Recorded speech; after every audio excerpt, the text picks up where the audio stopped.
Mədəniyyət Nazirliyi bayraq günündə Azərbaycan bayrağına qarşı hörmətsizlik edib. Yeni Sabah az saytı xəbər verir ki, qurum sosial şəbəkə hesabında əlamətdar günlə bağlı post paylaşıb.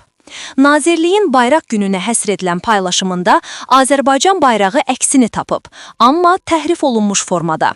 Mədəniyyət Nazirliyi bayraqdakı 8 güşəli ulduzun birini ixtisas edib. Paylaşımda 7 ulduz əks edilib. Qeyd edək ki, 9 noyabr Azərbaycanda bayraq günüdür.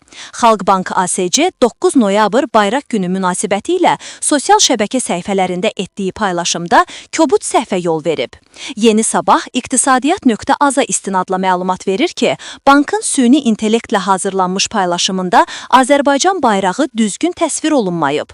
Dövlət bayrağının üzərində əks olunmuş ulduzun güşələrinin sayı azaldılaraq 7-yə endirilib. Bu isə anlaşılmaz görüntü ortaya çıxarıb. Dövlət bayrağının istifadəsi qaydaları haqqında qanunun 11-ci maddəsində dövlət bayrağı haqqında qanunvericiliyin pozulmasına görə məsuliyyət nəzərdə tutulur. Bu qanunun tələblərinə zidd istifadəsi, habelə Azərbaycan Respublikasının dövlət bayrağı barədə təhqir edici hərəkətlər Azərbaycan Respublikasının qanunvericiliyinə uyğun olaraq məsuliyyətə səbəb olur.